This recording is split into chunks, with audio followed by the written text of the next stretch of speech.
Alors, est-ce qu'on m'entend? Ça, c'est toujours la question, ça. Est-ce qu'on m'entend bien?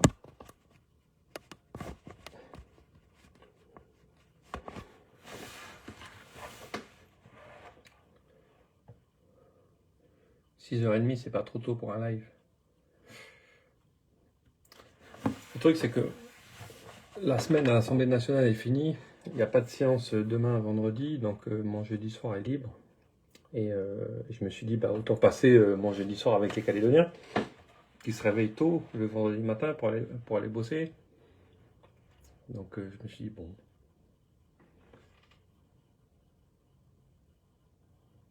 Maryse Thomas, non à quoi? Ah, vous êtes debout. Vous m'entendez?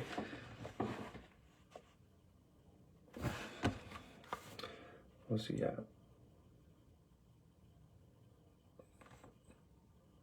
est-ce que vous m'entendez? Quelqu'un peut me dire qu'on m'entend?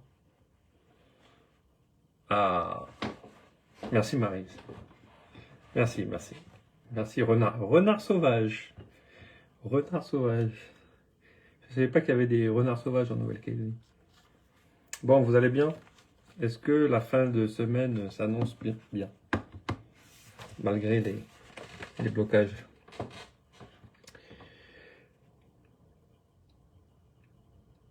Merci, bon, il faut qu'il y ait du monde. Bonjour les Mandoriens. Ça va Flav? Toi tout à Nouméa bien sûr. Salut Yann. Ah il y a plein de copains là, c'est bien, on va passer un bon moment. Écoutez, moi j'ai toute la nuit. J'ai toute la nuit, donc j'ai toute la journée avec vous. Je vais prendre le temps, on va faire ça tranquillement. Je vais répondre surtout à vos questions parce que il y a pas mal d'actualités, qu'elles soient politiques ici à Paris, politique bien sûr en Nouvelle-Calédonie, pas mal d'actualités économiques. Donc moi je suis là soirée avec vous, j'ai fini de manger mon kebab que j'ai pris en bas, je suis avec mon Coca Zéro. Et donc on va pouvoir discuter. Donc moi on a eu cette semaine à l'Assemblée nationale, c'était assez intense puisque pour une fois on parlait de Nouvelle-Calédonie, puisque lundi, c'est lundi qu'il y a eu le texte sur le décalage des élections provinciales. Vous savez que la loi organique qui cale les élections provinciales avait prévu que les élections se tiennent en mai. Mais avec le dégel du corps électoral, on doit décaler ces élections au mois de décembre pour pouvoir inscrire sur les listes tous ceux qui étaient exclus jusqu'ici. En tout cas, tous ceux qui ont 10 ans de présence, puisque c'est 10 ans glissants qui a été retenu pour inscrire les électeurs. Et donc, il y avait lundi à l'Assemblée nationale le débat sur cette loi qui décale les élections. Et ça a été assez tendu avec l'extrême gauche. Alors, le souci, c'est que la majorité de l'Assemblée nationale, une très large majorité, est pour le dégel du corps électoral et donc le décalage des élections. En fait, il y a une minorité de l'extrême gauche, ça doit faire une petite centaine de députés sur 577 qui sont opposés à ça. Mais ils font beaucoup de bruit et ils tiennent des propos vachement désobligeants. Et donc ça occasionne des débats très tendus, mais finalement c'est passé, donc tant mieux. Donc, plutôt que de faire de grands discours, je vais prendre les questions au fur et à mesure. Plus d'essence ce matin. Ouais, hier, il y a eu la manifestation des rouleurs et puis des chefs d'entreprise qui en ont marre un petit peu de la situation. Pourquoi? Parce que le gouvernement a annoncé plusieurs hausses de taxes, comme vous le savez. Taxes sur l'électricité, taxes sur l'essence, suppression d'exonération à droite à gauche. Et donc, c'est vrai que les Calédoniens, comme je le dis toujours, ils acceptent de payer plus quand ils gagnent de l'argent. Quand on gagne de plus en plus d'argent, on accepte de payer de plus en plus d'impôts pour participer au développement du pays. Sauf que quand les Calédoniens gagnent moins d'argent, ils acceptent plus en fait de payer plus d'impôts. C'est ça que le gouvernement indépendantiste n'a pas compris. C'est qu'ils pensent que l'argent est infini et que y a énormément de Calédoniens qui sont riches et qui ont plein d'argent et qui vont pouvoir payer des impôts. En fait, quand on augmente les taxes, c'est tout le monde qui les paye. La taxe sur l'essence, celui qui gagne 700 000 francs, il la paye pareil que celui qui gagne le SMIC. Donc c'est ça qui est fondamentalement injuste avec le système de taxes, c'est que ça touche tout le monde, quel que soit le salaire. Et même des gens qui ne travaillent pas doivent faire leur plein essence. Donc la population n'en peut plus, et donc elle manifeste, et on la comprend. Oudier, l'extrême gauche a été peut-être désobligeant, mais juste c'est la vérité. C'est quoi qui est la vérité, Marc Page? En plus, moi je suis supporter du PSG, tu vois, Marc. Et toi qui soutiens l'extrême gauche avec un logo du PSG, ça me fait mal au cœur.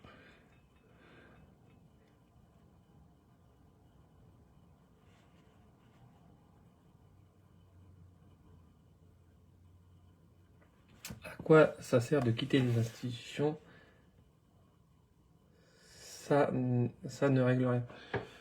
En fait, le souci qu'on a, Oudier qui me cherche, le souci qu'on a avec les institutions en place, c'est que il y a deux choses. La première, c'est que en fait, nous, quand on était en responsabilité, quand on dirigeait le gouvernement, on a toujours bien travaillé avec les indépendantistes. On les a toujours associés à toutes les politiques publiques. Ils ont toujours fait partie des majorités. Les indépendantistes, avec les loyalistes, n'ont jamais été dans l'opposition. Quand c'était le Rassemblement qui était au pouvoir, ils travaillaient avec l'UC. Quand le Calédonie Ensemble, et je le sais bien, on était au pouvoir, on travaillait beaucoup avec l'Unipalica. Donc les majorités, avant cette mandature-là, c'était pas des majorités loyalistes contre indépendantistes. C'était certains loyalistes avec certains indépendantistes à chaque fois contre certains loyalistes et certains indépendantistes. Donc en fait, on a beaucoup travaillé ensemble. Et là, pour la première fois, en fait, les indépendantistes se sont réunis et ont exclu totalement les loyalistes des décisions du pays. Donc, en fait, on n'est pas associé aux décisions, on n'est pas entendu, nos amendements ne sont pas pris. Pendant la dernière séance du gouvernement, où il y avait Christopher Gigès qui s'opposait par exemple à l'augmentation des taxes, Gilbert Tuénan, il a dit on fait ce qu'on veut, on n'a pas besoin de vous, on est majoritaire. Donc à partir du moment où c'est ça l'état d'esprit, c'est un état d'esprit majoritaire, alors que nos institutions sont faites pour fonctionner à la proportionnelle et dans le consensus et dans la collégialité, t'as pas de raison de rester. Parce que de toute façon, tout ce que tu dis au Congrès est balayé d'un revers de main. Donc en fait, et puis c'est fait avec beaucoup de mépris, beaucoup de condescendance. Nous, on est volontaire dans notre façon de travailler avec les indépendantistes si on veut que ça aille dans le bon sens. Donc comme on est méprisé, écarté, bon ben ça sert à rien de continuer. Et aussi c'est une manière de contester cette répartition des sièges qui aujourd'hui est totalement, ça c'est le deuxième point, est totalement désuète par rapport à l'organisation de la Nouvelle-Calédonie actuelle. Aujourd'hui, en gros, vous avez 75% de la population, peut-être même un peu plus, 75% c'est sûr, de la population qui vit en province sud. Et la province sud n'a que 59% des élus au Congrès. Donc le Congrès ne représente pas la Nouvelle-Calédonie dans sa globalité, puisque les provinces du Nord et des îles sont surreprésentées. Et donc, on considère que ces institutions sont de moins en moins démocratiques. Elles l'étaient plus auparavant, puisque lorsqu'elles ont été créées, les provinces, et que le Congrès a été créé, la province sud représentait 68% de la population pour 59% des élus. Donc l'écart, il était acceptable. Il y a un écart de 9 points entre la répartition de la population et la répartition des élus au Congrès. Aujourd'hui, c'est plus 9 points, hein, c'est 16 points. Donc on voit qu'on est dans une dérive totalement antidémocratique.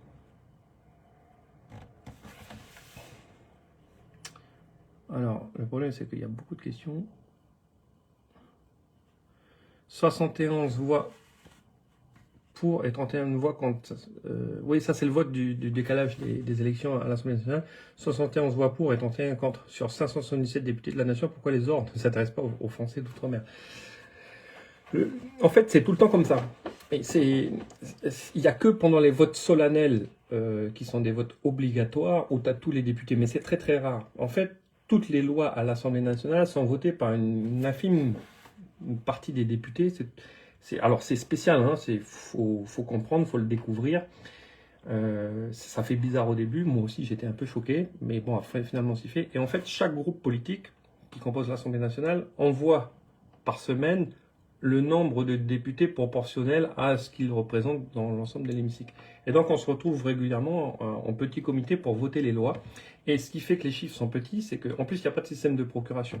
Au Congrès de la Nouvelle-Calédonie, tu es là, donc tu votes, tu es enregistré. Mais si tu n'es pas là, tu peux dire un tel vote pour moi. Je lui fais une procuration. À l'Assemblée nationale, la procuration n'existe pas, sauf si tu es malade. Et donc, tu peux même pas avoir la voix de quelqu'un d'autre. Donc, ça donne des petits chiffres comme ça, mais c'est le fonctionnement normal. C'est pas une désaffection des métropolitains pour la Nouvelle-Calédonie. Non, il y avait même du monde pour un lundi, parce que les sessions à l'Assemblée nationale, c'est plutôt du mardi au jeudi.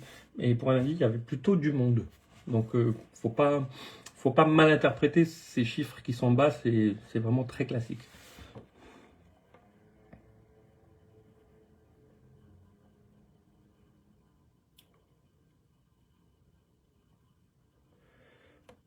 En fait, Stephen C, bon, je sais qui tu es, mais quand tu prends l'ensemble des sièges, l'ensemble du score des non-indépendantistes aux élections provinciales de 2019 et l'ensemble du score indépendantiste, il y a 16 points d'écart. Toutes les listes non-indépendantistes réunies font 16% de plus que les listes indépendantistes. Voilà, c'est ça qu'on réclame.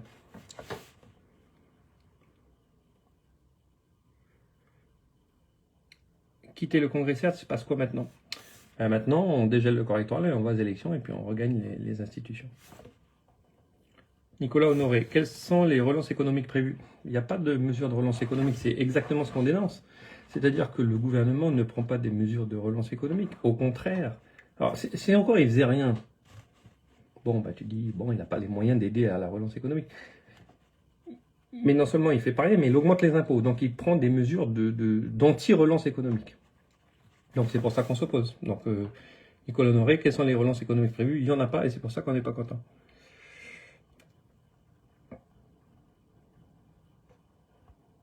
Alors, je vais essayer de remonter les questions.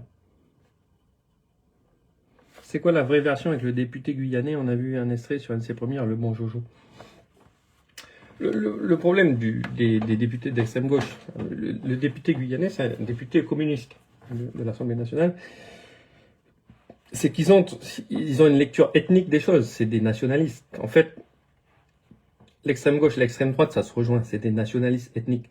Pour eux, les gens sont liés à une terre, c'est-à-dire que la couleur de peau est liée à une terre. C'est-à-dire qu'en France, c'est forcément des blancs. Voilà, la France, elle est blanche, point barre. La Nouvelle-Calédonie, elle est kanak, point barre. Et tous ceux qui ne sont pas de ces couleurs-là sont en fait des importés, des immigrés qu'il faut combattre, même s'ils ont la citoyenneté, la nationalité, etc. Et donc le député guyanais, il m'a expliqué, en plus, il l'explique avec sincérité, c'est ça qui est terrible, qu'en fait, tous ceux qui n'étaient pas kanak en Nouvelle-Calédonie, ils n'avaient rien à faire en Nouvelle-Calédonie, en fait. Donc c'était pas à nous de décider pour la Nouvelle-Calédonie, même si tu étais né là, etc. Donc moi, quand je lui ai dit, mais je suis né là, de manière à dire, tous ceux qui sont nés en Nouvelle-Calédonie et qui ne sont pas kanak sont quand même des citoyens calédoniens, il m'a dit, oui, mais pas vraiment, vous êtes devenus chez vous, quoi. Donc je lui ai dit que c'était des propos racistes, et je lui ai dit que s'il avait été blanc, il ne serait pas dans le Parti communiste, il serait au Front National, parce que c'est le même discours que le Front National. Voilà. Donc ça m'a un peu énervé, parce que quand tu es victime de racisme, tu t'énerves un peu. On ne combat pas le racisme d'un côté pour le soutenir de l'autre. Tu vois, c'est ce que je leur ai dit dans mon discours. Je leur ai dit, vous ne pouvez pas combattre le nationalisme en Europe, combattre le Front National en Europe, le Front National en France, et tenir des propos comme ça pour le Pacifique ou pour les Outre-mer. Il y a une incohérence intellectuelle énorme, en fait.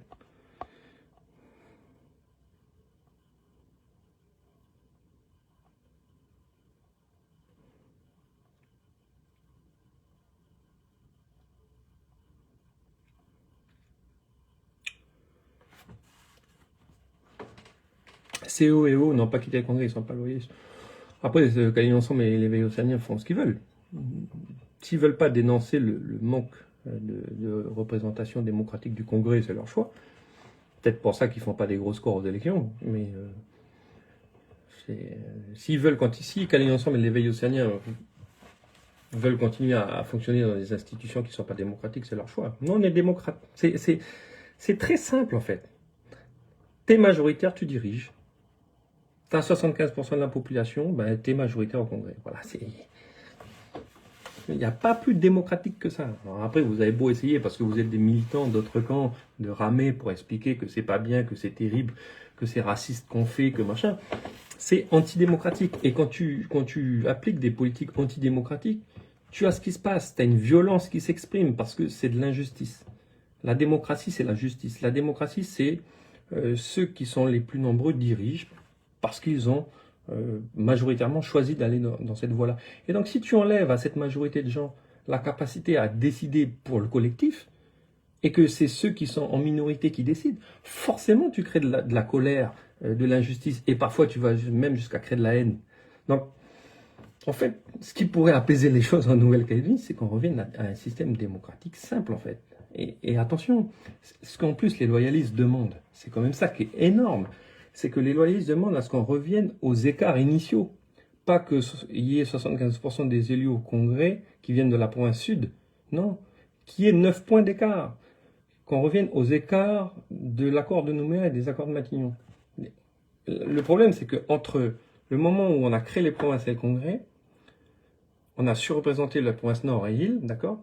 Mais entre-temps, au fur et à mesure du temps, les gens ont quitté la province Nord et la province des Îles pour aller dans le Sud. Donc l'écart s'est encore plus agrandi.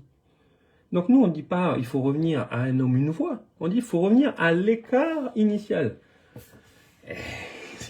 C'est quand même hyper raisonnable. Hyper raisonnable.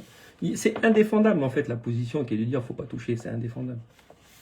Ou c'est de la mauvaise foi, mais voilà.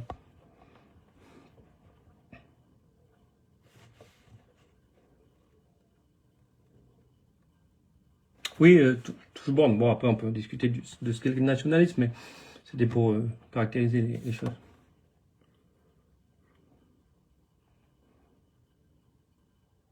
Vous n'êtes pas majoritaire car vous ne voulez pas faire de liste commune. Alors, c'est une des raisons pour lesquelles on perd des voix. C'est pas la seule. Comment elle s'appelle? Reine-Claude Brunelé. Mais c'est vrai que les loyalistes, s'ils faisaient des listes unitaires dans le Nord et dans les îles, ils seraient majoritaires. Mais c'est pas la seule raison. Il y a plusieurs raisons. Il y a l'exclusion des milliers de Calédoniens qui ne peuvent pas voter alors qu'ils sont chez eux. Il y a deux, le système de répartition des sièges au Congrès. Et il y a trois, le fait qu'on soit divisé dans le Nord et les îles. C'est ces 3 points qui fait que les non-indépendantistes ne sont plus majoritaires.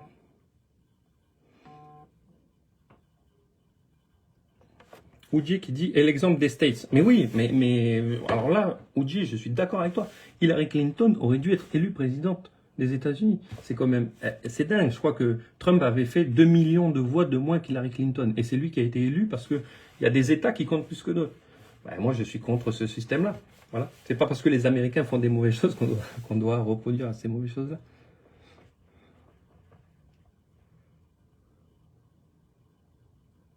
Oui, je vois que que mes propos sur le Front National ont marqué, mais ce que je veux dire par là, c'est que on- on- il faut être cohérent. Voilà, c'est ça qu'il faut. Il faut être cohérent. Si on dit la France est blanche, alors oui, la Kanaki est Kanak. Mais moi, je considère qu'on vit au XXIe siècle, que l'histoire a fait que les gens ont bougé et que c'est pas la couleur de peau qui fait une nation, c'est ses valeurs. Voilà, c'est ses valeurs. C'est ça qui doit irriguer les choses. Moi, j'ai pas été élevé en disant toi t'es blanc, toi t'es kanak, toi t'es machin. Non, ce qui fait un pays, c'est ses valeurs. Voilà. Et, et, et moi, je pense qu'aujourd'hui, par exemple, en France, l'immigration est trop forte. C'est pas quelque chose qu'on peut contenir, mais ça veut pas dire que on ne doit pas avoir d'immigrés et que les immigrés doivent être moins bien traités que les autres et que les Français noirs doivent être moins bien traités que les Français blancs. C'est pas ça. Donc, c'est le débat, il est simple en fait. C'est à partir du moment où tu décides de faire une nation, de faire un pays, quelle que soit ta couleur de peau, si tu adhères aux règles et aux principes de ce pays, tu fais partie de ce pays-là. Voilà. C'est aussi simple que ça.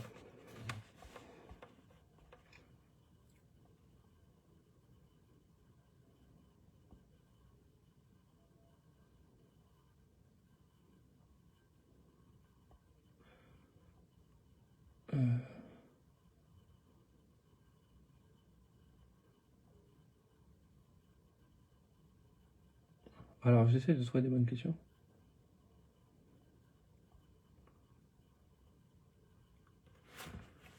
c'est quoi que tu, Oudjé, c'est quoi le gentleman agreement dont tu parles par Darmanin? Je sais pas ce que c'est le gentleman agreement. Ceux qui nous ont fait du mal aux loyalistes, c'est l'éveil océanien.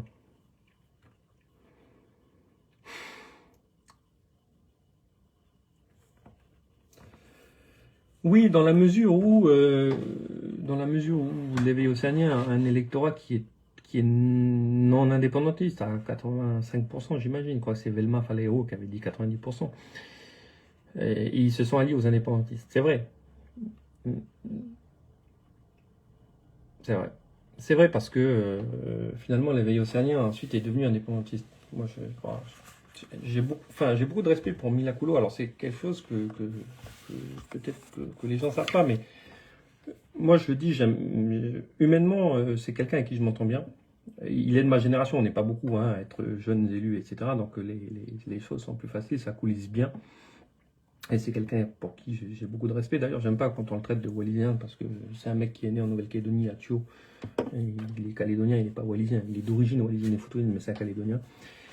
Euh, je trouve qu'il a dérivé, et je trouve qu'il a dérivé sur les questions économiques. Je suis pas du tout d'accord avec lui sur la réforme du REM, parce que je trouve qu'il faut libéraliser plutôt que d'augmenter les taxes. Et puis surtout, le non pas maintenant. J'aime pas ça. J'aime bien quand les choses sont claires. Tu vois, quelque chose de bien pour ton pays, ça peut pas être une question de temps. Je vais fort, hein, c'est juste pour caricaturer, mais le nazisme, c'est pas non, pas maintenant. Tu vois, soit l'indépendance, c'est bien et il faut y aller, soit c'est pas bien, il faut pas y aller. Donc, ouais. Mais c'est sûr que la vie océanienne a contribué à ce qu'on soit mis en minorité, ça c'est clair.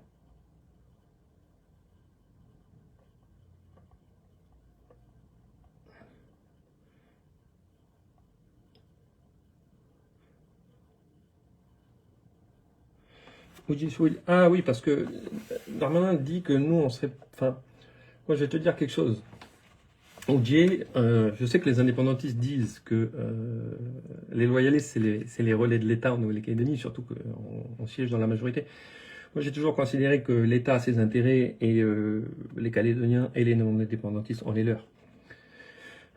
J'aime beaucoup Gérald Darmanin. Je trouve que c'est quelqu'un qui s'est beaucoup mobilisé pour la Nouvelle-Calédonie, qui est venu 7 fois, c'est beaucoup, 7 fois en 2 ans, surtout qu'il est ministre de l'Intérieur, qu'il essaye vraiment de nous faire trouver un accord et mouille le maillot. Mais après, Darmanin, son objectif, c'est qu'il ait le moins de problèmes possible avec sa réforme de la Constitution. Et ça va pas forcément entièrement dans notre sens, même si je trouve que c'est quelqu'un qui défend bien la boutique et qu'il croit en la Calédonie française. Mais il y a des choses sur lesquelles on est en désaccord avec Gérald Darmanin. Voilà. Et tu sais, je lui ai dit hein, dans mon intervention au Congrès, je lui ai dit, vous vous êtes calé, monsieur le ministre, sur la proposition des indépendantistes. Le dégel du corps électoral qui est en cours, c'est sur la base de la proposition des indépendantistes et des anglissants. Donc voilà, moi je le dis, et je le dis en étant respectueux, etc. Et donc, moi, Gérald Darmanin, ce que je veux te dire par là, c'est qu'il ne va pas me dire ce que je ne dois pas dire ou ce que je ne dois pas faire.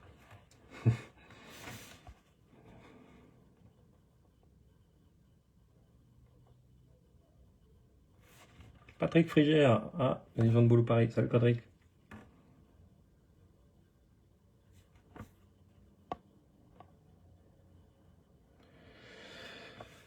Oui, Patrick, les référendums ont fait beaucoup de mal. Aucun pays au monde ne peut vivre raisonnablement bien après avoir posé 3 fois la question à son peuple en 4 ans s'il veut devenir indépendant ou pas. On a vécu un traumatisme terrible. En plus, chez nous, voilà, c'est clivant, forcément, parce on est une société multiethnique, donc on ramène forcément ça à l'ethnie. Et donc, tu as les questions de racisme qui montent. Il faut plus jamais prévoir de référendum comme ça. Ça nous met dans une panade terrible.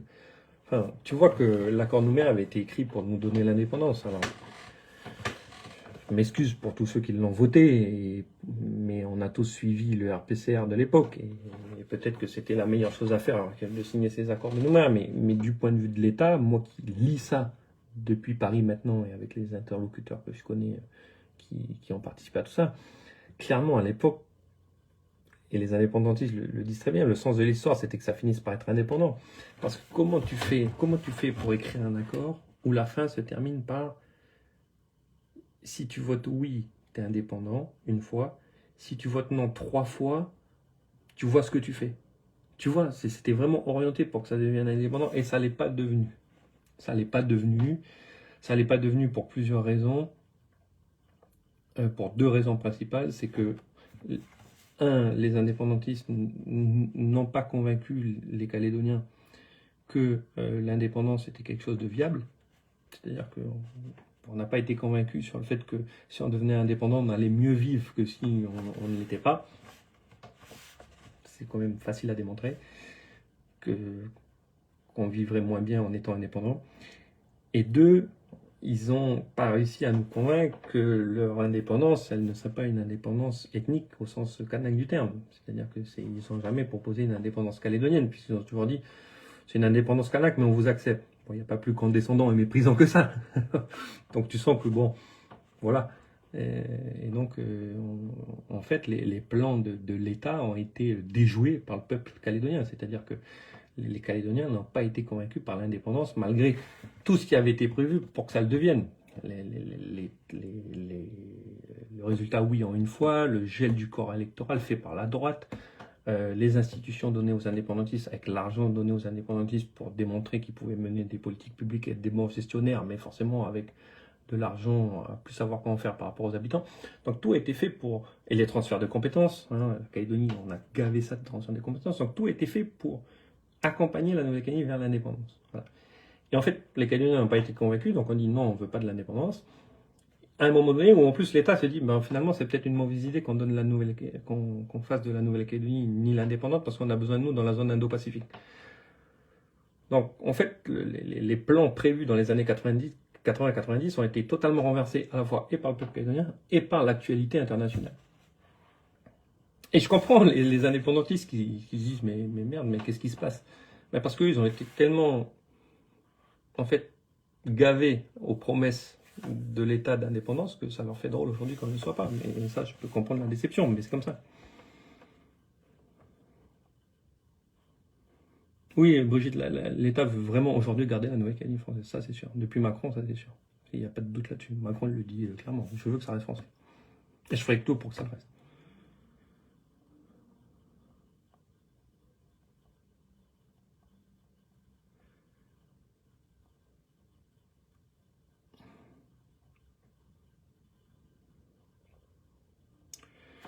Que penses-tu de la position du Parti Calédonien Ensemble dans la politique générale de l'ANC? J'ai du mal à être violent avec Calédonie Ensemble parce qu'ils m'ont soutenu pour les élections législatives, donc ça c'est quelque chose que je respecte beaucoup, mais je pense, si je donne une analyse objective, qu'ils se trompent. Et c'est une des raisons pour lesquelles je suis parti. Parce que moi je parle pour des questions de fond. Calédonie Ensemble, moi j'y suis rentré très tôt, très jeune, lorsque Pierre Frogier a levé le drapeau du FLNKS. Et Calédonie Ensemble, à l'époque, était le seul parti non indépendantiste à s'opposer à la levée du drapeau du FLNKS. Il ne faut pas oublier qu'à un moment donné, Calédonie Ensemble était le parti le plus à droite sur l'échiquier calédonien. Et c'est là où Calédonie Ensemble a gagné les élections de 2014, et avec les 2 députés en 2012. C'est parce que Calédonie Ensemble avait pris le parti de s'opposer au drapeau du FLNKS. Et moi, je rentre à ce moment-là, parce que j'avais créé, vous vous souvenez, le collectif pour un drapeau calédonien. Et donc, ce que je veux dire par là, c'est que j'ai gardé l'ADN de dire je défends le peuple calédonien. Je défends le peuple calédonien, je défends le vivre ensemble, je défends le fait que toutes les ethnies vivent de manière égale en Nouvelle-Calédonie. Ça, personne ne me l'enlèvera, c'est une conviction intime, profonde, qui fait partie de mon éducation, qui fait partie de mon histoire, c'est comme ça. Ce que je reproche à Calédonie Ensemble, c'est la méthode pour y arriver. Calédonie Ensemble a une méthode de soumission.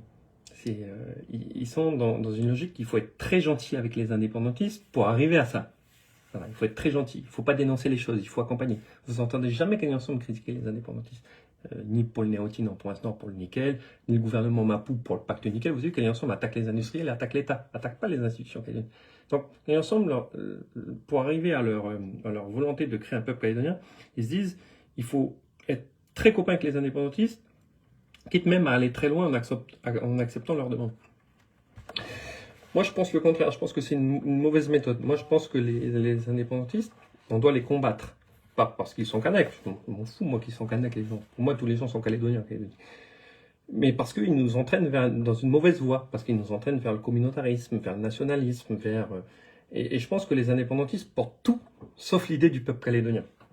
Regardez l'UC, qui s'appelle l'Union calédonienne, deux couleurs, un seul peuple. Il n'y a jamais un discours de l'UC qui ressemble au nom et au slogan du parti.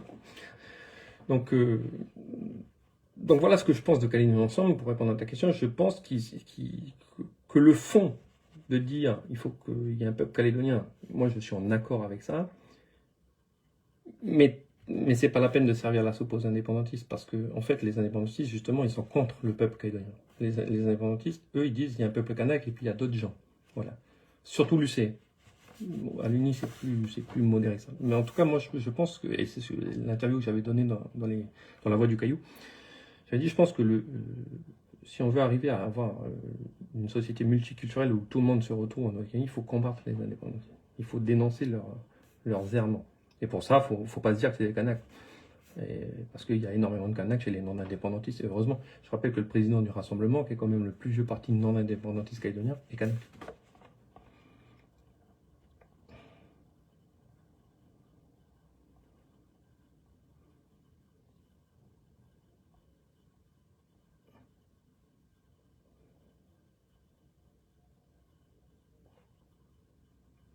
Vous soutenez le pacte nickel. Alors je soutiens le pacte nickel, mais nous on est contre la TGC à 8 milliards.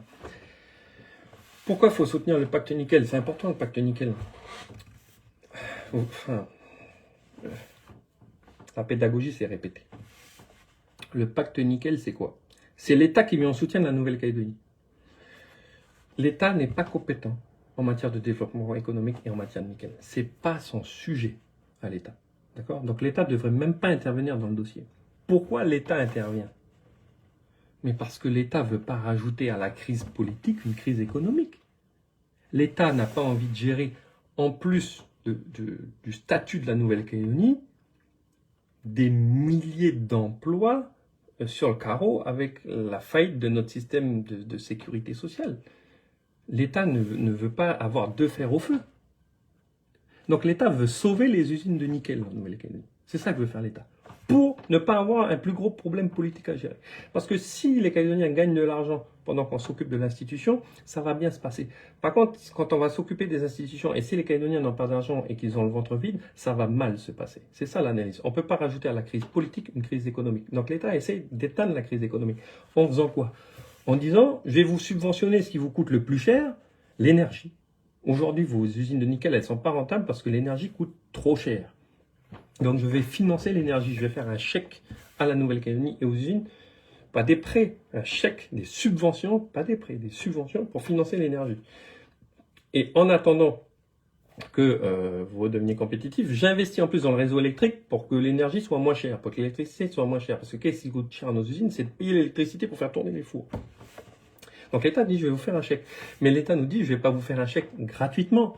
Il faut que vous m'aidiez. Donc vous allez aider les industriels à exporter du minerai, parce que c'est ça qui est rentable en ce moment. Donc comme ça, ils vont pouvoir rentrer un peu d'argent. Vous allez m'aider à ouvrir des mines à droite à gauche et à faire en sorte que le Copéto il travaille à 100% pour finir l'usine de Donyombo. Vous allez prendre un peu de TGC à donner, 8 milliards, machin. Nous, on a dit non, on ne peut pas donner 8 milliards, on peut donner que 2. Mais c'est anecdotique, c'est sur les centaines de milliards que va donner l'État. Enfin, je rappelle que l'État a proposé 200 millions d'euros pour l'usine du Nord, 24 milliards. 24 milliards pour l'usine du Nord. Donc l'État va donner plusieurs dizaines de milliards de francs à la Nouvelle-Calédonie, voire des centaines de milliards. Donc ils nous disent, vous allez prendre un peu de TGC pour l'honneur, quoi. Veut dire que vous allez donner un tout petit peu. Et puis les industriels, eux, en contrepartie, ils vont réinvestir dans les outils sans tirer de dividendes le temps qu'on verse de l'argent public. C'est ça le pacte nickel. Donc le pacte nickel, en fait, il est hyper positif pour l'État et Bruno Le Maire le fait à un moment donné où il cherche des économies dans le budget de l'État. Donc c'est un effort de l'État français pour qu'en Nouvelle-Calédonie, les choses se passent bien. Et ce que je reproche là aussi aux indépendantistes, pardon, mais c'est que là encore, par doctrine, ils s'opposent. Parce qu'ils ne veulent pas exporter, parce que c'est pas à l'État d'intervenir sur un sujet qui relève de la Nouvelle-Calédonie. Mais c'est faire fi de tout pragmatisme. C'est-à-dire que on fait comme à Poum, quoi. On préfère dire aux mecs, vous retournez au champ, plantez des ignames et des tarots, et puis tant pis si les usines ferment. Mais le problème aujourd'hui, c'est que les gens, ils travaillent. Les gens, ils ont des traites à payer. Les gens, ils ont des loyers à payer. Il faut qu'ils payent la maison, il faut qu'ils payent la voiture, il faut qu'ils payent l'école pour les gosses, la cantine. Enfin, les gens, ils ont besoin d'argent aujourd'hui. La Calédonie, elle est sortie de son trou quand même. On s'est développé. Donc, on ne peut pas se permettre aujourd'hui, une fois qu'on a construit 3 usines, de les laisser fermer par endoctrinement. Donc là, je vois que la sérénade indépendantiste, c'est de dire l'État va nous pomper notre argent, l'État va piller nos richesses, l'État va nous endetter. Mais tout ça, c'est de la bêtise. Tout ça, c'est de la propagande. L'État, il importe son nickel de Russie. L'État français, il achète son nickel en Russie. Notre nickel, nous, on le vend aux Asiatiques. Donc l'État, c'est pas son sujet à lui, le nickel calédonien en termes de géostratégie. Il veut juste qu'en fait, on ne vive pas une crise économique et sociale. Mais nous, on est tellement bêtes que c'est nous qui sommes la cause de notre propre crise économique et sociale. Nous ne signons pas le pacte nickel.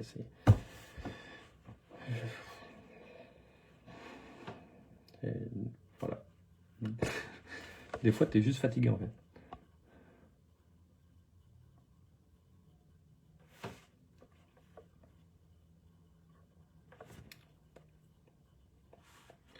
Non, mais enfin.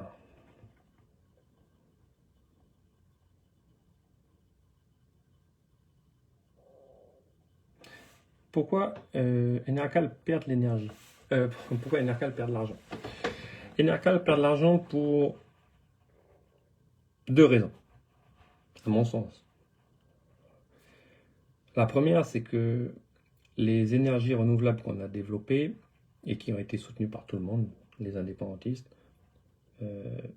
coûtent plus cher ont coûté plus cher celles qu'on a installées. Le prix du kilowattheure coûte plus cher que les centrales au fioul.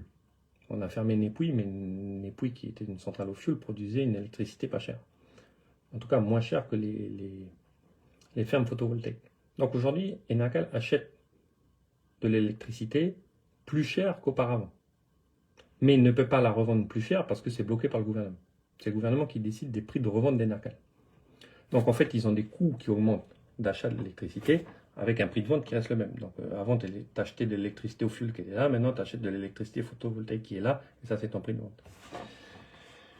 Première raison. La deuxième raison, c'est que il y a 3 postes clés dans le système électrique calédonien. Tu as la production d'énergie, donc les centrales photovoltaïques, les centrales au fioul, les centrales des usines. Tu as le transport de l'électricité, c'est-à-dire le réseau de transport, c'est-à-dire pas les routes, mais les fils électriques, quoi, le fait de redistribuer l'électricité à droite à gauche en Nouvelle-Calédonie. Et puis tu as la distribution de l'électricité qui est la revente aux particuliers ou aux entreprises. Dans ce modèle-là, ce qui gagne de l'argent, c'est la distribution. C'est celui qui vend l'électricité aux gens. Et sur ce poste-là, Enercal est en concurrence avec EEC. J'aime beaucoup EEC, c'est pas le sujet. Je fais un gros big up à tous les salariés de EEC. Moi, ce que je conteste, c'est le modèle. Et donc, par exemple, une ville comme Nouméa, c'est EEC qui a le contrat de distribution. Et donc, du coup, c'est pas de l'argent qui rentre dans les caisses d'Enercal qui pourrait servir à compenser l'augmentation des coûts de production qu'elle paye. Vous voyez, c'est EEC qui prend l'argent. Donc, il y a une réforme de notre modèle à faire. À une époque, il y avait une étude, des réflexions qui ont été menées sur la fusion entre Enercal et EEC, mais c'est difficile parce que c'est 2 groupes concurrents. EEC, c'est Engie, et Enercal, c'est l'outil pays, mais c'est EDF. Donc c'est 2 grosses boîtes françaises qui se tirent la bourre, même au niveau national. Donc les discussions ne sont pas faciles, mais encore une fois, ce n'est pas une critique sur les salariés ou les boîtes en elles-mêmes. Chacun fait du bon boulot et essaye de travailler au mieux. C'est juste la structuration de notre modèle qui n'est plus bon et qu'il faut revoir. Voilà. Et là, en fait, ce qui est terrible, c'est que le gouvernement, enfin moi, ce que j'aurais voulu faire, c'est la fusion NRK-l'EEC. C'est ça que j'aurais voulu faire. Le problème, c'est que le gouvernement indépendantiste n'a pas choisi cette voie-là et a dit, bon, plutôt que d'aller dans cette voie-là, on va créer une taxe pour la reverser à NRK pour réaligner ses coûts. C'est pas ce que j'aurais fait. Parce que je pense que quand on est un gestionnaire politique, il faut d'abord tout faire pour ne pas augmenter les impôts et en dernier recours, on augmente les impôts. Et j'ai l'impression qu'on fait les choses à l'envers. J'ai l'impression que d'abord on augmente les impôts et après on voit. Voilà. Et je pense que d'abord il faut voir quelles mesures structurelles tu peux prendre dans une filière avant d'augmenter les impôts.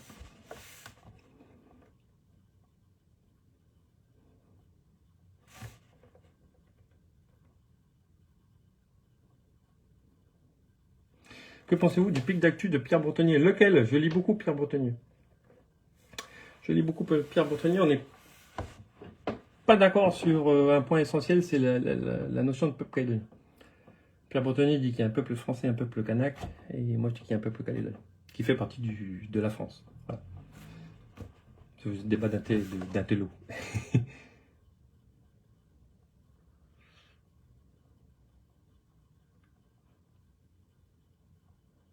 Renaissance vous soutiendra-t-il pour l'amendement de la répétition des sièges au Congrès? Oui. Oui. En fait, le sujet, c'est pas Renaissance, c'est plutôt les LR au Sénat. Mais Renaissance, c'est bon.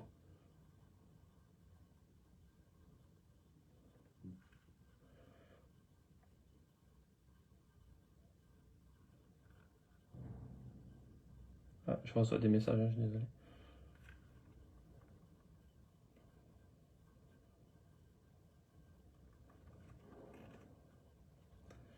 Hop.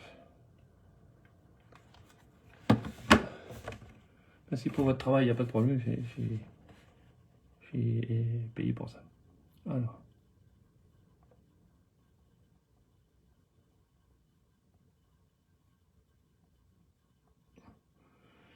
8 milliards de TGC, enfin Jonas, j'en reviens, nous on est contre les 8 milliards. Nous on avait proposé 1 milliard. Parce que la Calédonie verse 1 ou 8 milliards, c'est pas ça qui va faire le pacte nickel. C'est les indépendantistes qui ont dit ok. Enfin, Gilbert Thuyennan qui est pour la signature du pacte nickel, parce qu'il faut comprendre ça aussi. Gilbert Thuyennan est pour la signature du pacte nickel, c'est l'Unipalika qui est contre. De ce que j'arrive à comprendre.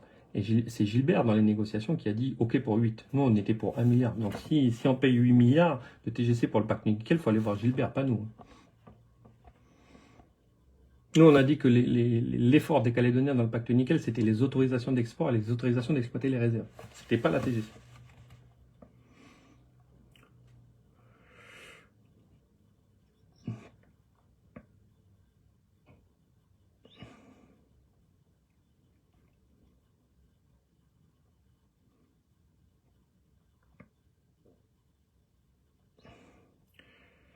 C'est quand tu rentres, on va à la chasse. Ben là, mon pauvre, c'est mon rêve dans la vie, ça, d'aller à la chasse. Ah là. J'espère que je ne serai pas député ad vitam. Je fais confiance aux indépendantistes pour essayer de me battre aux prochaines élections.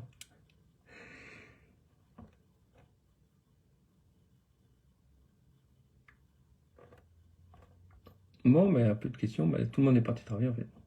Les tensions sous-jacentes nous amèneraient à une guerre civile. N'ayez pas peur de ça. Celui qui n'a pas peur de la guerre est fou. Mais ça ne veut pas dire que parce qu'on a peur, on doit tout céder.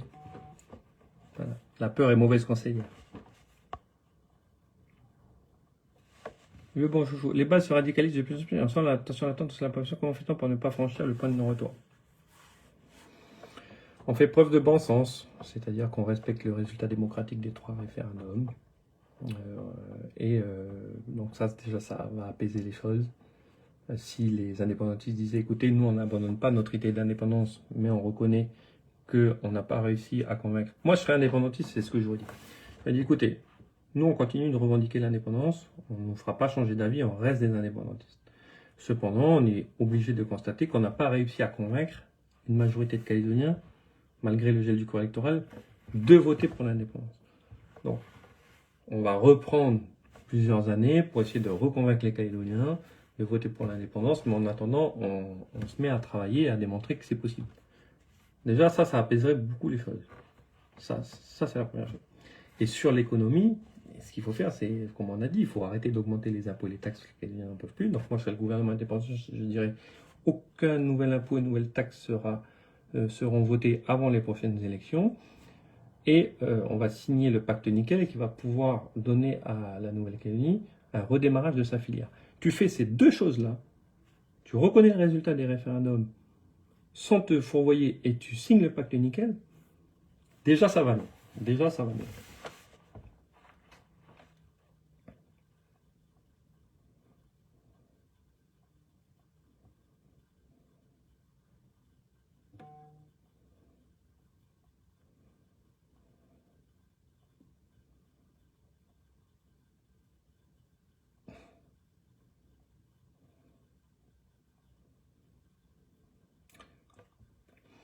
Bah voilà, ouais, on est pas mal là.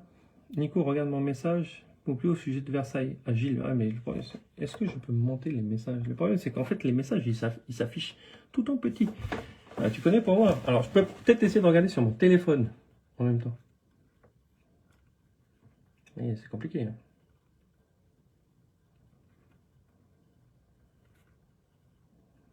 J'essaie de ne pas tomber sur d'autres lives.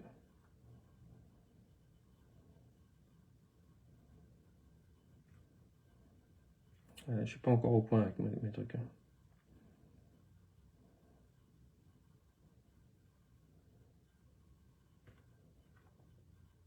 Non, j'arrive pas à remonter Gilles, je suis désolé. Ah.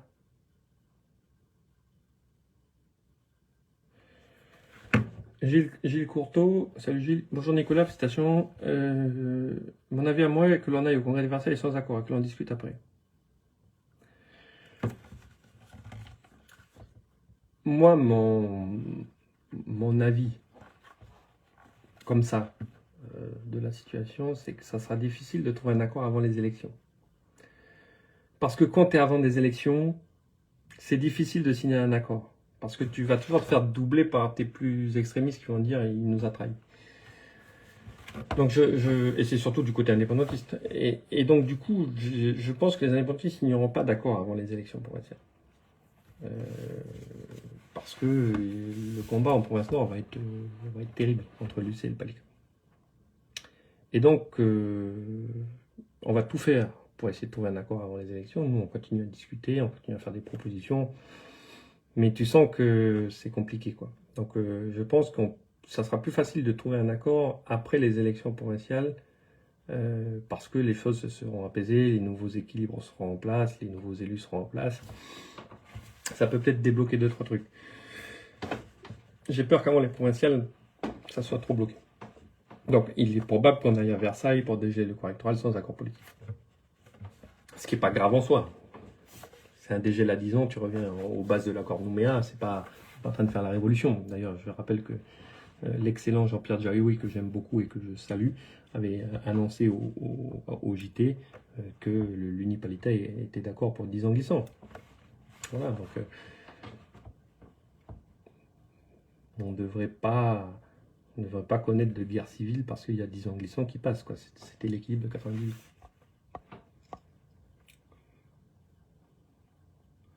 Sur les institutions, Kev, Polo, j'ai répondu un peu plus en amont sur le live.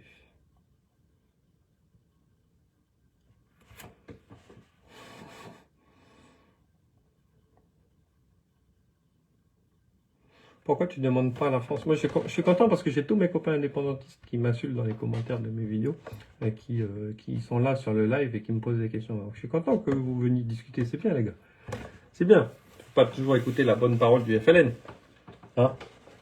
Faut montrer que vous êtes ouvert d'esprit et que vous êtes ouvert aux arguments des non-indépendantistes. Même s'ils viennent de blancs, colons, nazis, racistes. Donc c'est Isleno. Ça va, Isleno. Pourquoi tu ne demandes pas à la France de se transformer tous les prêts en subvention? Mais j'ai demandé plusieurs fois déjà. Tu sais ce qu'ils m'ont dit. Et je l'ai dit déjà, mais vous ne voulez pas écouter la réponse. Ils ont dit, on va transformer les prêts en subvention quand vous aurez signé un accord. Tant que vous n'avez pas signé d'accord politique entre vous, les Calédoniens, on ne transforme pas les prêts en subvention.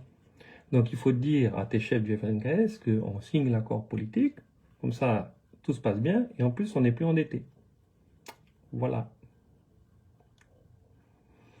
Je compte sur toi pour relayer le message.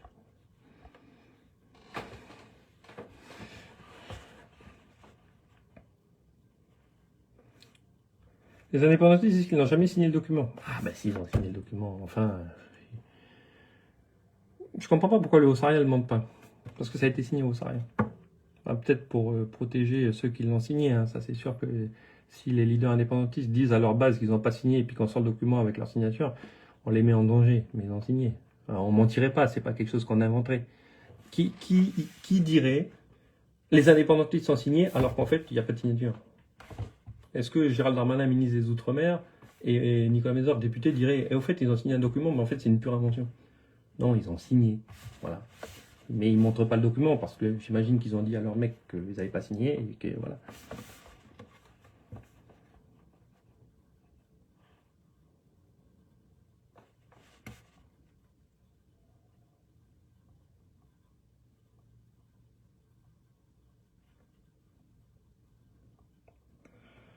Enfin, moi, comme je l'ai dit, moi j'ai tout le temps. Hein. Le sénateur Robert Rouy propose la suppression pure et simple de l'article sur le dégel du correctoire. Oui, bah, il est dans son rôle, Robert Rouy. Robert Rouy, il prend la position du FLN qui est contre le dégel, enfin officiellement devant leurs militants, donc il propose de supprimer. Mais il n'a aucune force de passer, ils sont hyper minoritaires.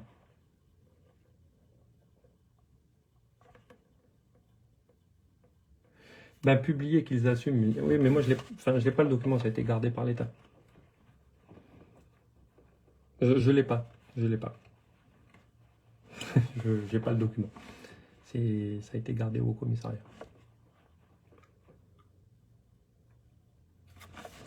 Bonne idée, mais rien à tout. Nicolas, tes grands-parents étaient du côté allemand ou français? Ils étaient du côté de la France parce qu'ils faisaient partie du bataillon des Pacifiques avec tes grands-pères kanaks qui sont allés libérer la France aussi. Donc ils sont partis avec tes grands-pères combattre le nationalisme. Ouais. Moi je me demande, ça fait quoi aux petits-enfants des Kanaks qui sont partis lutter le nationalisme en Europe, de défendre le nationalisme en Nouvelle-Calédonie? Elle est où la cohérence intellectuelle en fait?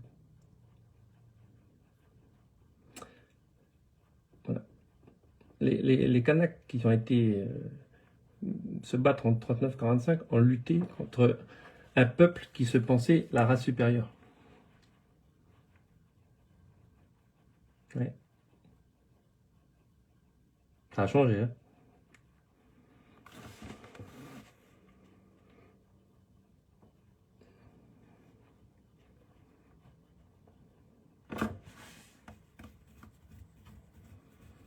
Non, les indépendantistes sont pas ouverts d'esprit, je suis désolé. Les indépendantistes, ils me disent on t'a accepté, mais. mais moi, il n'y a personne qui m'a accepté, je suis chez moi. C'est moi qui accepte les autres, en fait. Tu vois. Moi, j'accepte des métropolitains qui viennent vivre en Nouvelle-Calédonie parce qu'on en a besoin. Mais moi, je suis pas accepté, je suis chez moi. Alors ça, faudra vous y faire, les gars. Là, vous enlèverez jamais aux Calédoniens non kanak nés en Nouvelle-Calédonie qu'ils se considèrent chez eux. Ça, c'est... Puis ça sert à rien de sortir les histoires de 3 millions, de 200 ans. C'est celui qui est né là, il est né là. Mais on s'en fout des pères ou des grands-pères. Pardon, hein, mais... Voilà.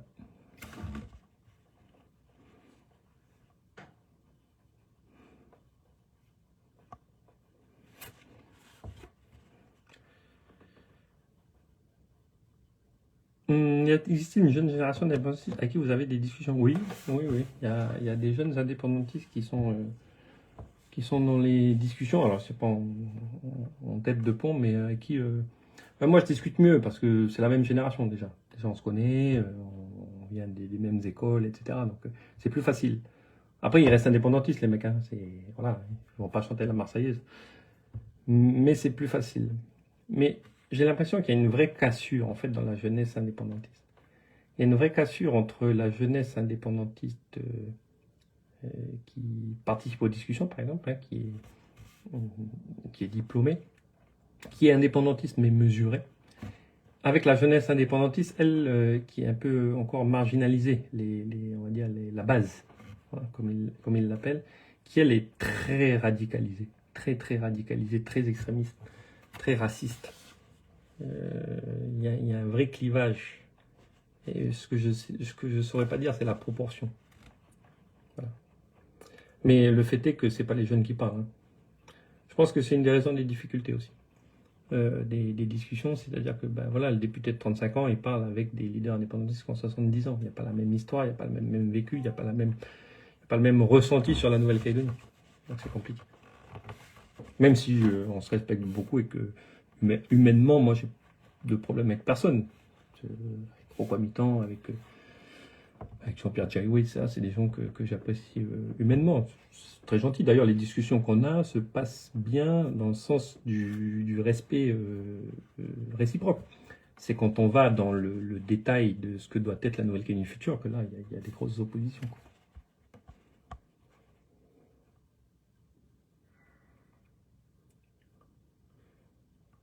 En tout cas, choque les casquettes. Oui, alors, ça, c'est. Vous achetez ça dans les stations-service, en fait. Et j'en ai plein, j'en ai. Et elles sont super. J'adore le style, j'adore la forme. Et c'est un monsieur sur Facebook qui m'a écrit d'ailleurs. Il m'a dit eh ben, écoutez, vous nous mettez beaucoup, vous mettez beaucoup nos casquettes, ça nous fait très plaisir. Super entreprise d'ailleurs. Capslab. Capslab. Hein, Capslab. Super, je vous recommande dans les stations-service, elles sont super. Et puis il y a tout. Alors, c'est là les bleus, blancs, rouges avec une fusille à canne à pêche. Donc, bon, voilà. Mais par contre, vous avez pour tout le monde.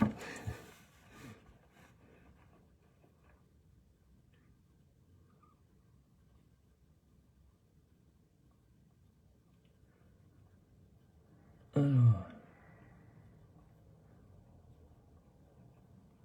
t'es un lion, mon Nico. Gabi Arnu.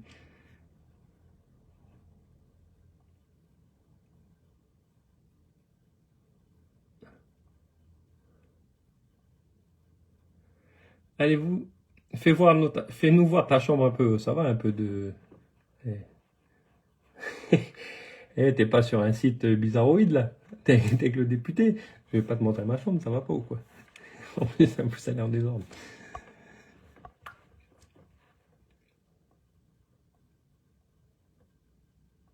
Les nouvelles sont encore mieux. Ah ouais, Nicolas Véran m'a dit qu'il y avait les nouvelles casquettes qui arrivaient. Je vais aller en acheter. Surtout qu'il y en a une avec une tête de brahman apparemment. Je la veux. Je la paye, hein, bien sûr.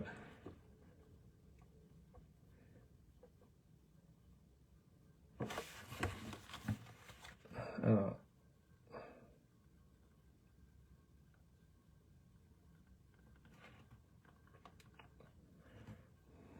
bon, 7h30, ça y est, vous rentrez au boulot?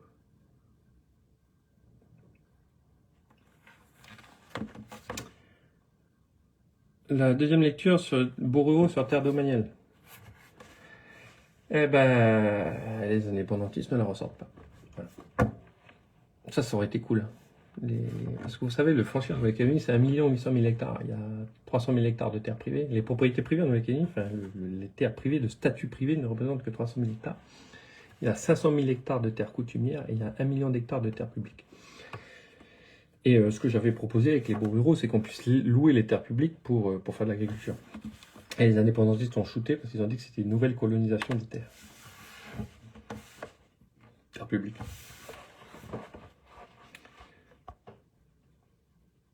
T'es un lion, mais elle est où la lionne? Dans le zoo.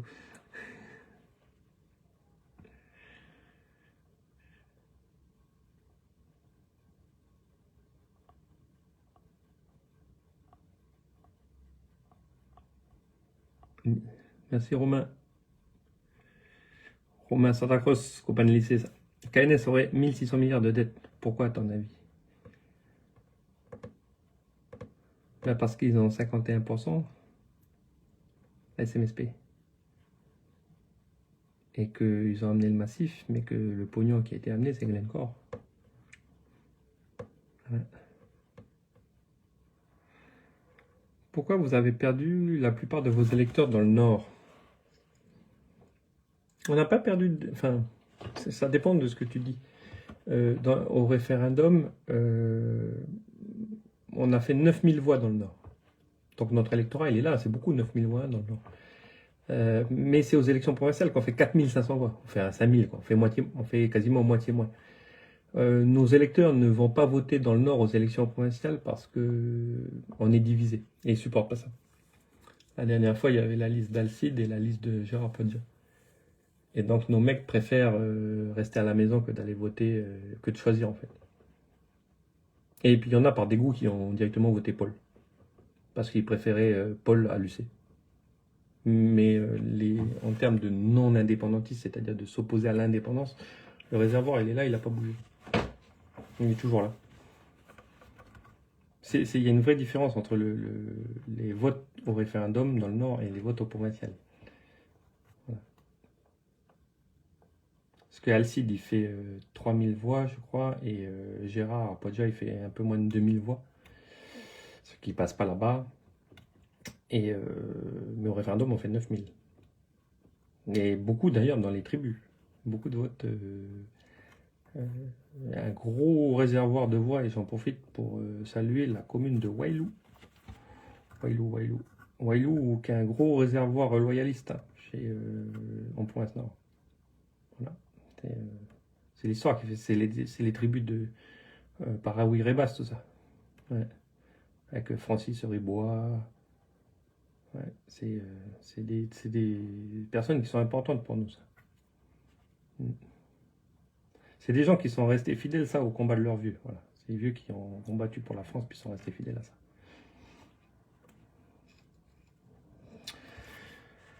Quelle est la prochaine étape après le dégel? Normalement, c'est les élections provinciales.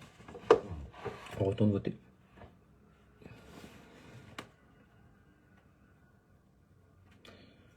En parlant de la jeunesse indépendantiste, j'ai vu passer une question de Florinda Nirikani sur un de tes posts qui pose la question de comment organiser Génération NC. Alors, Génération NC, on a copié sur l'UC. Génération NC, c'est organisé en comités communaux, c'est-à-dire que quand tu adhères à Génération NC, tu adhères au comité de ta commune qui se réunit, qui élit des référents qui siègent au conseil politique, et le conseil politique nomme le bureau, qui nomme le président. Et chaque strate a des compétences de décision, etc. Après, Génération NC, on le communique pas forcément tous les jours publiquement parce qu'on est dans une démarche d'unité, tant que le statut n'est pas réglé avec les autres partis non indépendantistes. Donc on va dire qu'aujourd'hui, on a un fonctionnement discret sur la scène publique au niveau pays. Mais par contre, on est actif au niveau des communes, parce que sur les communes, il n'y a pas d'enjeu institutionnel, c'est des enjeux de proximité. Et donc voilà. C'est un super parti avec des gens qui sont là depuis le début et qui croient beaucoup à la Nouvelle-Calédonie. Mais ça bouge. Hein. Enfin, Nico, on entend parfois que les mines du Nord sont exploitées par certains investisseurs. Non, j'ai pas entendu. Enfin, après, il faut trier le bon grain du livret. J'ai pas entendu d'hypothèque vraiment. Celui qui a mis ça sur la table, c'est Denis Millard, lors d'une radio RRB, là, club politique. Mais il a dit les Coréens. C'est bizarre. Donc, je vois pas comment des mines pourraient être hypothéquées dans le Nord. Alors après, peut-être qu'il y a des informations qu'on ne sait pas et que seul Paul Néotine sait, mais à mon niveau, je ne maîtrise pas. Faudra-t-il demander à se réinscrire sur la liste spéciale quand on vient de se faire rejeter? Non, il va y avoir une inscription automatique en fait. Donc là, vous avez été rejeté parce que le DGL n'est pas encore voté dans la Constitution. Là, on est en train de le faire. C'est au Sénat, ça va arriver à l'Assemblée nationale, puis il faudra le voter au Congrès de Versailles en juin. Donc c'est normal que vous ayez été rejeté. Par contre, une fois que ça sera acté, tu auras une inscription automatique.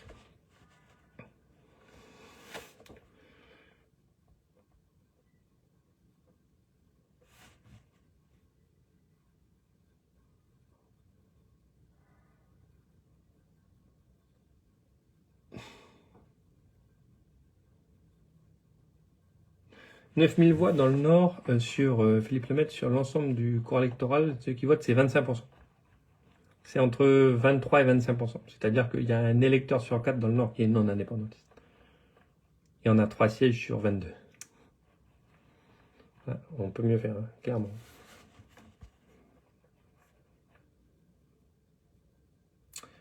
La Nouvelle-Calédonie fait-il des pays à décoloniser? Oui, la Calédonie fait partie des pays à décoloniser, mais il faut savoir que tu as plusieurs formes de décolonisation.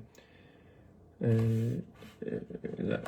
as 4 formes, je crois. Tu as l'indépendance, l'indépendance association, l'intégration à l'ancien pays colonisateur, à la puissance administrante, ou tout statut décidé démocratiquement.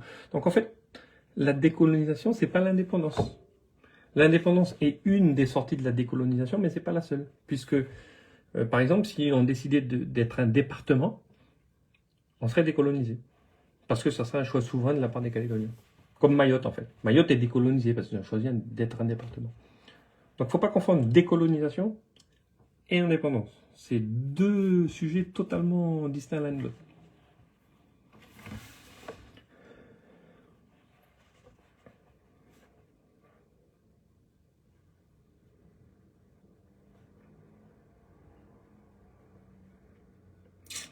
Charles, dès là, on peut dire que la Nouvelle-Calédonie a un statut très particulier au sein de la République. C'est le territoire le plus autonome et de loin de toute la République. Ça, c'est d'une évidence folle, hein, qui va même contre certains points de la Constitution. Donc, on nous avait prévu l'indépendance. C'est ça le truc. C'est que tout avait été fait pour qu'on devienne indépendant et on ne l'est pas devenu. Donc, il faut jouer avec ça maintenant, quoi. Mais bravo à nous.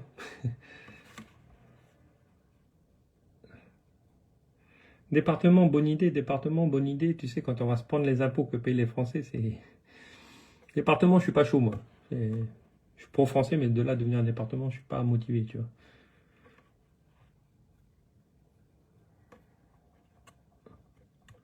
Ben, les indépendantistes, ils m'embêtent plus. Eh, vous m'embêtez surtout quand je peux pas répondre en commentaire, mais en fait, quand je vous réponds en live, après, il n'y a plus personne, quoi, les mecs, hein. Petit joueur, va.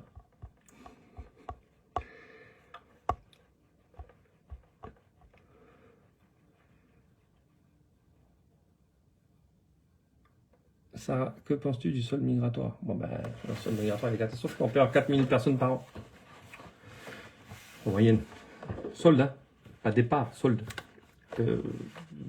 L'attractivité, il faut signer un accord dans la France et signer le pacte nickel. Et les choses sont très simples en mécanisme avantage.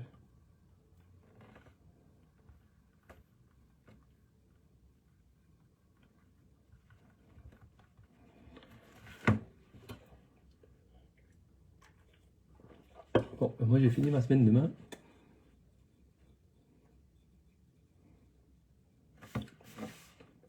Il a proposé quoi, Harold? Un statut de région d'outre-mer. Il met quoi dedans? Parce que moi je me méfie toujours des titres. Tu vois, État fédéré, État associé, région, machin, mais concrètement, qui fait quoi? La France, elle a quoi? Toi, tu fais quoi? Qui paye les impôts? Tu vois? C'est ça que... Voilà. Bon, ben, on va pouvoir stopper le live, hein. On était monté jusqu'à 400 personnes en direct, là on est à 250. Je vous remercie, c'était cool. Je vais voir si on a d'autres questions des uns et des autres.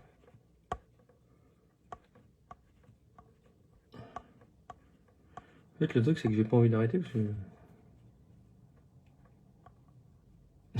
ce serait mieux que pays intégré. Oui, il faut bien donner un nom au truc, mais moi, ce qui compte, c'est ce qu'on met dedans.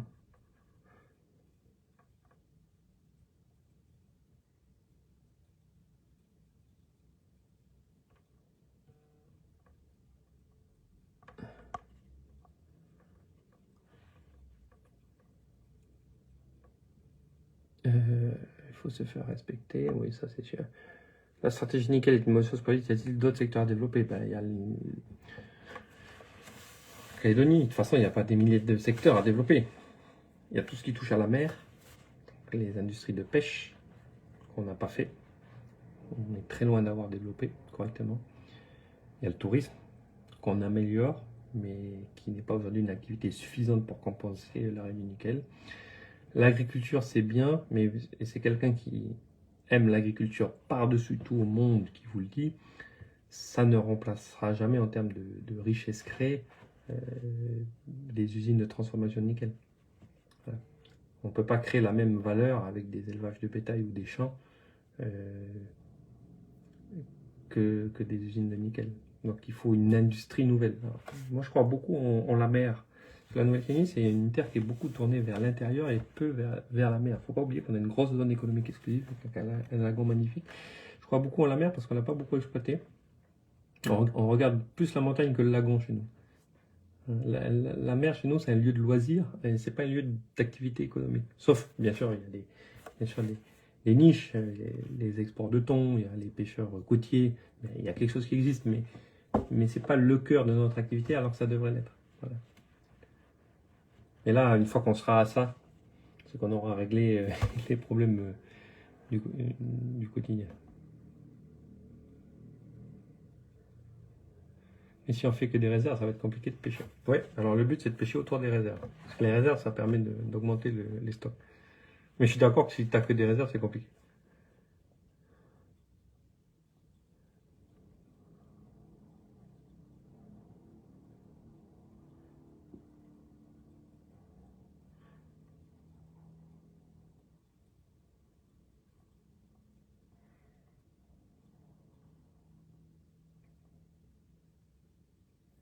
À quoi un débat TV? Alors, je veux bien faire un débat TV, mais il faut que vous les regardiez. Hein. Parce que moi, dès que je fais un débat TV, après je dis, tu m'as vu? Et le mec me dit, non. Donc moi, je fais bien aller à la télé pour débattre, mais il faut regarder NC Première.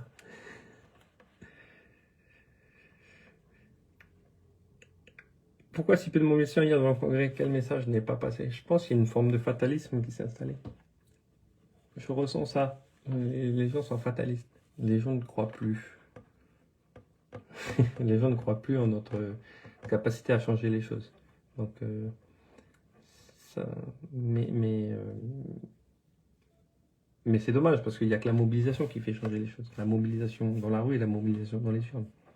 Si tu ne te mobilises pas, c'est que tu donnes la possibilité aux indépendantistes de dire qu'il n'y a pas de problème parce qu'il n'y a pas de manifestants.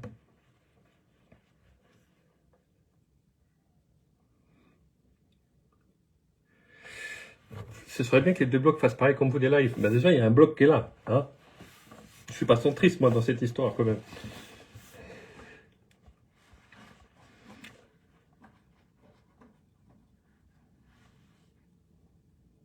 C'était quoi ta question, Sylvain?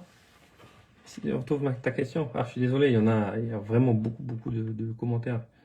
Et puis, au lieu de s'afficher sur tout l'écran, là, ces questions-là, ça s'affiche rien du tout. Là.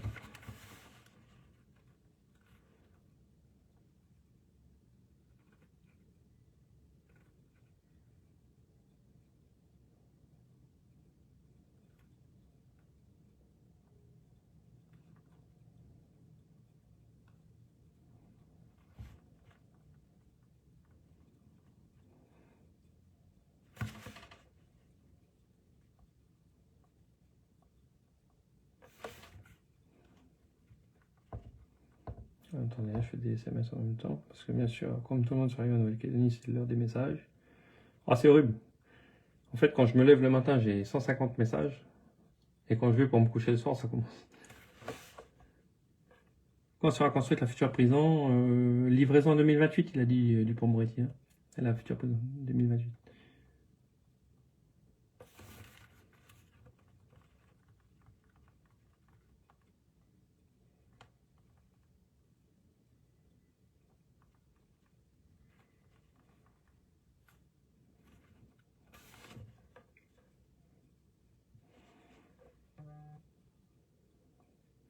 Pronostic pour le dégel, je pense que ça passe.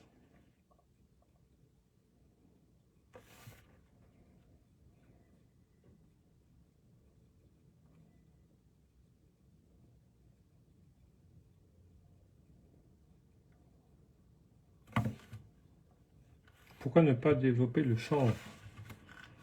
Je pense qu'on peut le développer ou il faut le développer. Bien sûr. Mais ça fait partie du pack agriculture, quoi. Ah, Sylvain, voilà la question. Sais-tu où ça en est, cette fameuse saisie des kanakistes? Quoi de justice? Des indépendantistes, Sylvain. Faites pas cette connerie-là. Tous les indépendantistes ne sont... Non, tous les Kanaks ne sont pas indépendantistes, s'il vous plaît. C'est vraiment important, parce que sinon on leur donne de l'eau au moulin. Bon, voilà. Parce que si tous les Kanaks avaient voté pour l'indépendance, on serait indépendant. Ça, faut jamais l'oublier. Donc, merci au petit mec de la tribu d'Ouara, là-bas, Ils nous bassinent avec ça depuis un moment. Aujourd'hui, il n'y a aucune démarche des indépendantistes au niveau international qui fonctionne. Ils sont rejetés partout. Voilà. Ils sont rejetés de partout.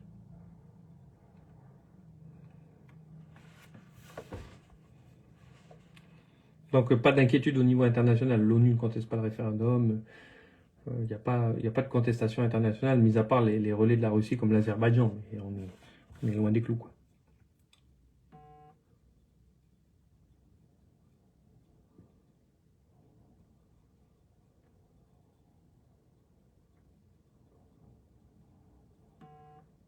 Ça, il faut leur demander à la Sonarep. Il faut demander à la Sonarep pourquoi les employés de la Sonarep ne manifestent pas. Et de manière générale, pourquoi dans le Nord, on a une capacité à accepter de perdre son travail à cause de choix politiques. Voilà. Je pense que c'est catastrophique.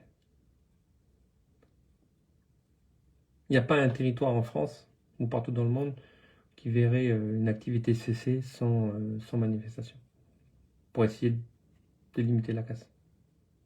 Voilà. Oui, je sais Sylvain, je sais, mais voilà, faut faire gaffe. Merci à toi en tout cas d'avoir posé la question. Bon les amis, il est 7h45 en Nouvelle-Calédonie, ça fait 1h15 que je fais le live, c'était hyper sympa, un grand merci.